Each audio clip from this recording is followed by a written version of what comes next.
இறந்து 3 நாட்கள் ஆகியும் பணத்திற்காக தங்களது மகள் இறந்ததை மதுரை வேலம்மாள் மருத்துவமனை நிர்வாகம் மறைத்ததாக கூறி உறவினர்களுடன் மருத்துவமனையை முற்றுகையிட்டதால் பரபரப்பு ஏற்பட்டது. புகார் குறித்து செய்தியாளர்கள் கேட்டபோது மருத்துவமனை தரப்பில் உரிய விளக்கம் அளிக்கப்படவில்லை. இதுகுறித்து கூடுதல் தகவல் தருகிறார் செய்தியாளர் பாலமுருகன். வணக்கம் பாலமுருகன், இதுகுறித்த விவரங்களை வழங்கலாம். வணக்கம். இறந்து 3 நாட்கள் ஆகியும் பணத்திற்காக தனது மகள் இறந்ததை மருத்துவமனை நிர்வாகம் மறைத்ததாக குற்றம் சாட்டி உயிரிழந்த சட்டக்கல்லூரி மாணவி உறவினர்கள் மதுரை வேலம்மாள் மருத்துவமனை முற்றுகையிட்டு போராட்டத்தில் ஈடுபட்டு வருவதால் பரபரப்பான சூழ்நிலை ஏற்பட்டு வருகிறது.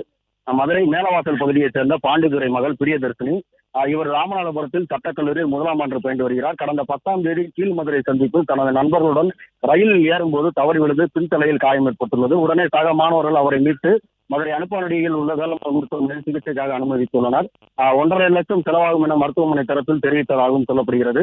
16 நாட்கள் மாணவி சிகிச்சை பெற்று வந்த நிலையில் இதுவரை 6 லட்சம் ரூபாய் மருத்துவமனையில் சிகிச்சைக்காக பணம் செலுத்தியதாகவும், இந்த நிலையில் சிகிச்சை பெற்று வந்த சட்டக்கல்லூரி மாணவி பிரியதர்ஷினியை கடந்த 3 தினங்களாக பார்ப்பதற்கு பெற்றோர்களை மருத்துவமனை அனுமதிக்கவில்லை என்றும், அவர் இறந்து 3 நாட்கள் ஆகியும் அதனை மறைத்து பணத்திற்காக தங்களிடம் தகவல் சொல்லவில்லை இழுத்தடித்ததாகவும், 3 நாட்களுக்கு 1 லட்சம் ரூபாய் வரை பணம் கட்டியதாகவும், இன்று காலை மாணவி பிரியதர்ஷினி இறந்து விட்டார் என மருத்துவமனை தெரிவித்ததால் ஆச்சரியமடைந்த உறவினர்கள் பொதுமக்கள் தற்போது மருத்துவமனை நிர்வாகத்தை கண்டித்து அந்த முற்றுகை போராட்டத்தில் ஈடுபட்டு வருகின்றனர். இதனால் அங்கு பரபரப்பான சூழல் நிலவி வருகிறது. பிளே ஸ்டோர் மற்றும் ஆப் ஸ்டோரில் இருந்து பாலிமர் செயலியை QR கோடு மூலம் பதிவிறக்கம் செய்யுங்கள். செய்திகளை உடனுக்குடன் பெறுங்கள்.